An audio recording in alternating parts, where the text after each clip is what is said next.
CA final, direct tax, IFOS, chapter 5, question number 2, page number 5.66। ठीक है, तब हम लोग क्वेश्चन नंबर 2 करेगा। Mister S holding 25% voting share in VKS manufacturing private limited permitted his own land to mortgage to a bank for enabling the loan to company obtain loan. मतलब क्या बोल रहा है इसमें, मिस्टर एस है ना, S क्या बोला है, अपना लैंड, ओन लैंड को बैंक को मोर्टगेज रख दिया है to provide loan to VKS manufacturing. कितना लाख का? 10 लाख का। समझ में आ रहा है?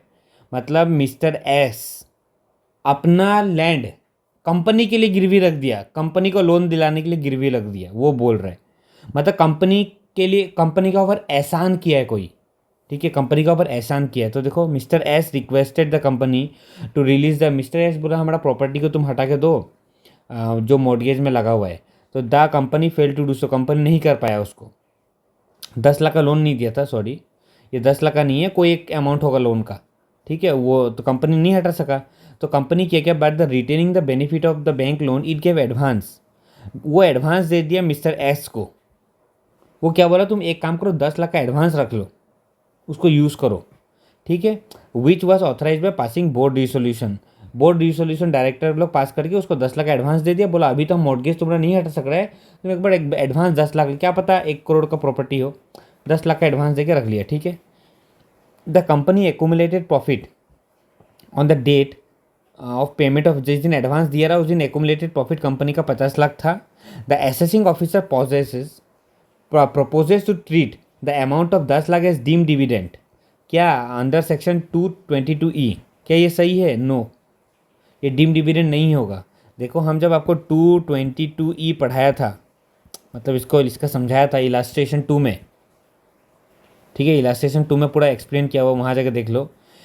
तब आपको क्या बोला था, अगर इफ एनी शेयर होल्डर, ठीक है, अपना प्रॉपर्टी को, अगर वो सॉरी अपना प्रॉपर्टी नहीं, अगर वो कंपनी को कभी भी बेनिफिट पहुंचाता है,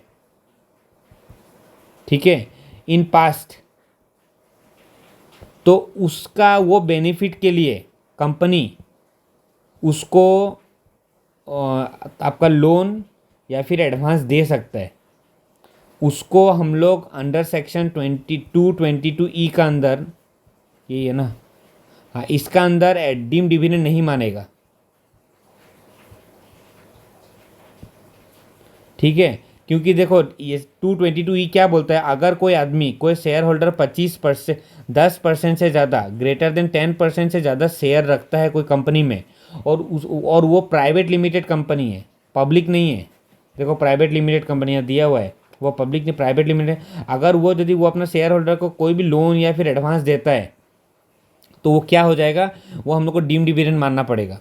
लेकिन इसमें एक ये भी है आपका एक पॉइंट, कि अगर यदि वो आदमी अगर इन पास्ट कभी कंपनी को अपना कोई बेनिफिट पहुंचाया हो, और वो बेनिफिट पहुंचाने का चक्कर में कंपनी उसको एडवांस दे रहा है, ठीक है, कोई एहसान किया रहा कंपनी का ऊपर वो, इसलिए कंपनी भी उसका ऊपर एहसान करना चाह रहा है, तो उसको डीम डिविडेंड नहीं माना जाएगा वो एडवांस और लोन को।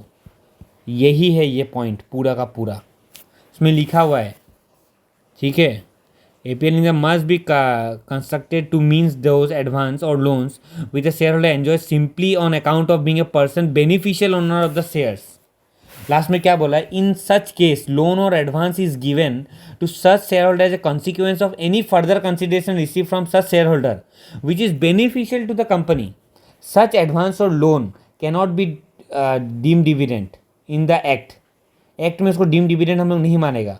लास्ट लाइन देखो, the proposition of assessing officer to 10 lakh deem dividend by invoking the provision of 222E in this case is not correct. हमको पहले ही बता दिया करेक्ट नहीं है, उसका ऊपर 222E नहीं लगा सकते, क्योंकि वो बेनिफिट पहुंचाया रहा कंपनी को पहले। बस यही सेक्शन है, ये भी पूरा का पूरा 222E का सेक्शन से ही रिलेटेड है, तो आप वो देख लेगा तो ये भी क्वेश्चन आपका सॉल्व है। Thank you.